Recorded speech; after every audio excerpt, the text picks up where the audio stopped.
मित्रों नमस्कार। Parameter of law channel में मैं आपका मित्र रिटायर्ड जज अशोक शर्मा आपका हार्दिक अभिनंदन करता हूं। आज मैं इस वीडियो में कुछ महत्वपूर्ण बातें, आपने प्राय सुना होगा रेजिग्नेशन दे दिया, उसे टर्मिनेट कर दिया गया, एब्सकॉन्ड हो गया। ये जो कंपनी या फैक्ट्री या एस्टेब्लिशमेंट में लोग सेवा करते हैं उनके बारे में इन टर्मों को प्राय आप सुनते रहते हैं। रेजिग्नेशन के बाद क्या नोटिस पीरियड कंपलसरी है, ये सब चीज़ें नौकरी में ये सारे उपयुक्त शब्द आपको जानना चाहिए। एम्प्लॉय अपनी इच्छा से अगर कंपनी को छोड़ देता है वॉलंटियरली तो उसको रेजिग्नेशन कहते हैं।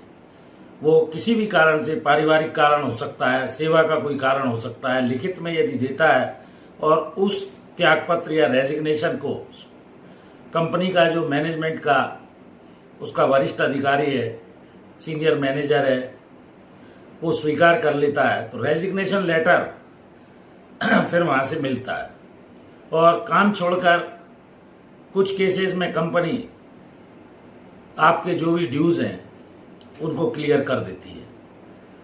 दूसरा टर्मिनेशन। टर्मिनेशन कर्मचारी स्वयं कोई गलती के कारण, मिसकॉन्डक्ट के कारण, स्टैंडिंग ऑर्डर्स के 10 दिन से ज्यादा वो सेवा से अनुपस्थित रहा, काम के दौरान सो गया, विलफुल डिसओबीडियंस ऑफ ऑर्डर जानबूझ के किया, शराब पीकर गया, काम को सही ढंग से नहीं किया, ऐसे बहुत सारे कारण हो सकते हैं। तो कई बार टर्मिनेशन एम्प्लॉयर के द्वारा भी किया जाता है। टर्मिनेट का जो अनएवॉइडेबल सर्कमस्टेंसेज हैं उसके कारण एम्प्लॉय को एम्प्लॉयर भी कई बार निकाल देता है। एब्सकॉन्डिंग जहां तक सवाल है, वो एम्प्लॉय जब 10 दिन से ज्यादा स्वयं बिना किसी सूचना के सेवा से जब अनुपस्थित होता है तो उसको एब्सकॉन्डिंग कहा जाता है।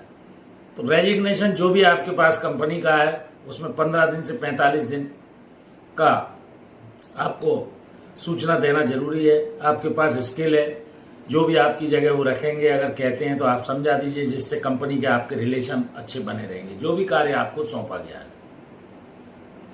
जैसा मैंने बताया, टर्मिनेशन जो है वर्ड एम्प्लॉय के कारण भी हो सकता है। एम्प्लॉय अपने काम में विलफुल डिसओबीडियंस करता है, शराब पी के जाता है, इनडिसिप्लिन करता है, किसी के साथ मारपीट करता है, काम में रुचि नहीं लेता है, एम्प्लॉयर को ऐसा लगता है कि उसको रखना ठीक नहीं है, तो वो इंडस्ट्रियल डिस्प्यूट एक्ट 1947 के साथ वर्कमैन की कैटेगरी में जब आता है, मैनेजर और सुपरवाइजरी कैपेसिटी को छोड़कर, तो उसको सेक्शन 25 इंडस्ट्रियल डिस्प्यूट एक्ट में दिए गए प्रोविजन, छटनी वगैरह के जो भी स्थिति है, टर्मिनेशन के समय कितने साल सेवा की है, उस हिसाब से उसे सारे उसके ड्यूज क्लियर करके, भुगतान करके उसे टर्मिनेट किया जा सकता है। रेजिग्नेशन जैसा मैंने बताया कि कंपनी कई बार रेजिग्नेशन लिखवा भी लेती है, टर्मिनेट न करते हुए उसे रिजाइन, जिससे उसके अगली सेवा पर कोई प्रतिकूल प्रभाव न पड़े। तो रेजिग्नेशन में कंपनी एम्प्लॉय से रेजिग्नेशन यदि लिखवाती है, त्यागपत्र लिखवाती है, टर्मिनेशन की जगह रेजिग्नेशन ठीक होता है। वर्किंग इश्यूज वगैरह हैं, कोई फैमिली हुआ है, उनसे कारणों को बताते हुए लिखवा लिया जाता है।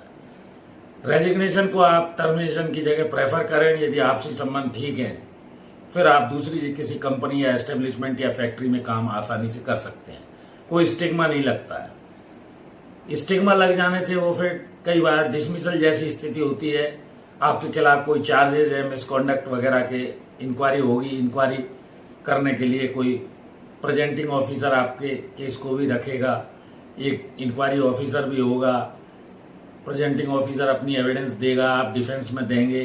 सारी स्थिति पर अगर मिसकॉन्डक्ट प्रूव हो जाता है तो डिसमिसल कर दिए। डिसमिसल स्टिग्मा वाला होता है। तो कानून ये आपको अधिकार देता है कि आप नोटिस पीरियड आप भी सूचना दे दें, सर्व कर दें, और एम्प्लॉयर भी आपको सूचना दे दे। तो ये कंपनी की कुछ चीजें जो भी आपके पास हैं, कोई ड्यूज हैं, कोई डाटा वगैरह है, कोई कंप्यूटर है, लैपटॉप है, ये आपको लौटा देना चाहिए। और जॉब छोड़ने के पहले आपको कंपनी को सूचित कर देना चाहिए। एब्सकॉन्ड नहीं होना चाहिए 10 दिन से अधिक इरेगुलरली, ना तो कोई सूचना देते हैं आप, ऐसे में भी कई बार एब्सकॉन्डिंग कहा जाता है। तो जो भी आपकी सैलरी ड्यू है, नेवर गुड सॉल्यूशन। ऐसी स्थिति में रेजिग्नेशन जो है वो सबसे बेहतर होता है। टर्मिनेशन की भी जगह एब्सकॉन्ड नहीं होना चाहिए, और आपके और जो भी उद्योग है, एस्टेब्लिशमेंट है, उसके संबंध भविष्य में भी अच्छे बने रहें, आपके ड्यूज आसानी से मिल जाएं। इस तरह मैंने रेजिग्नेशन के बाद आपको एक रेजिग्नेशन लेटर भी मिल जाता है। तो इस तरह मैंने रेजिग्नेशन, टर्मिनेशन और एब्सकॉन्डिंग के फर्क को बताया। मैं छोटे छोटे वीडियोस के माध्यम से आपको नई नई जानकारी देने का प्रयास कर रहा हूं। जुड़े रहिए इसी तरह की जानकारियों के लिए। पैरामीटर ऑफ लॉ चैनल से काफ़ी अच्छा आपका मुझे प्रेम मिल रहा है, अच्छे सब्सक्राइबर की संख्या हो गई है, वीडियोस भी लगभग 3400 से ऊपर अपलोड हो गए हैं। तो जुड़ जाइए पैरामीटर ऑफ लॉ से। एक और विशेष अनुरोध, मेरी धर्मपत्नी श्रीमती अर्चना शर्मा का भी यूट्यूब पर एक चैनल अर्चना आरटी के नाम से है, उसे भी देखिए, उसके वीडियोस लाइक कीजिए, शेयर कीजिए। मैं हृदय से आभारी हूँ। इस वीडियो में यहीं तक, फिर नए विषय के साथ मिलते हैं। कोई भी आपको आपत्ति हो, कमेंट हो, वो लिखिए इसमें, मैं उस विषय पर वीडियो बनाकर प्रकाश डालने का प्रयास संभवतः करूंगा। धन्यवाद। इस वीडियो में यहीं तक। Thank you for watching this video. नमस्कार।